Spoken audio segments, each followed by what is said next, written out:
Welcome back. Thom Hartmann here with you. Boy, there is actually a lot going on in the world. Some of this stuff I'm going to save for Greg Palast. It looks like Georgia has started voter suppression, literally, like today, and the ACLU is all over it. We'll hold that for an hour and a half, and we'll talk to Greg Palast about it. But a lot going on. Ayat in Cleveland, Ohio. Am I saying your name right? Yes. Hi, Tom. I Hi. appreciate your great mind. I saw your TED Talk on how we're in the third Gilded Age. Mm-hmm.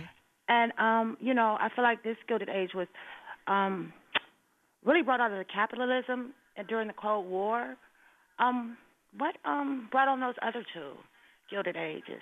Basically, the collapse of democratic institutions. The Gilded Age of the 1880s, 1890s was, by and large, a function of the reversal of the rights of African Americans and for that matter also poor white Americans, during Reconstruction.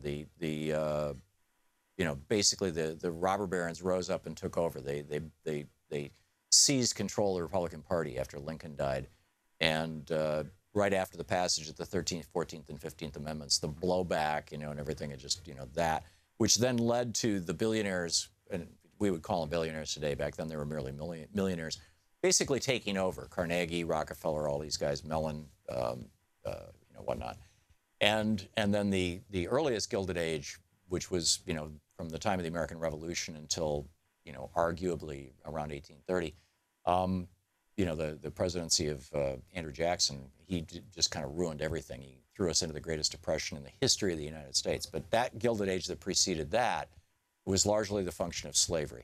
In 1860, at the time we started the Civil War, slaves represented more wealth. In other words, more of the wealth of America was tied up in humans than any other one thing, which is a huge indictment of this country and of a criminal economic system.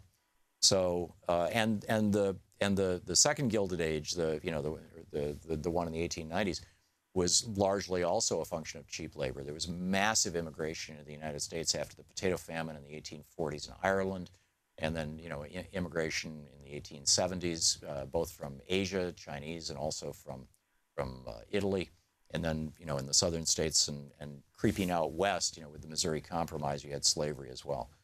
So does that make sense, Ayat? It's because there's a lot of cheap labor, but now it's out of Asia. Right.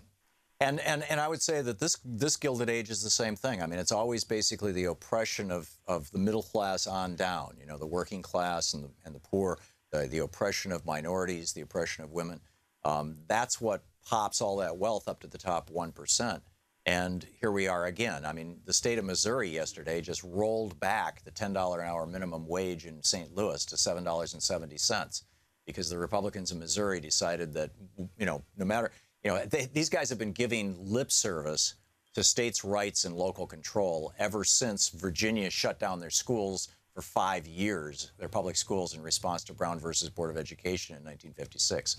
It was 54 when the decision was passed, but they shut down their schools in 56 and kept them that way until 61. And all the Republicans were running around going, local control, and at the local level, and everything should be, the power should go from the bottom up and all this stuff. And really what they were saying is that they wanted to preserve their right to discriminate, against people racially. But now Republicans have said to hell with local control. They've passed laws in a number of states called preemption laws that forbid local people from raising their wages, from passing zoning ordinances against fracking or against factory farms. People at the forefront of this fight are over at CELDF, CELDF, the Community Environmental Legal Defense Fund. CELDF.org is their website.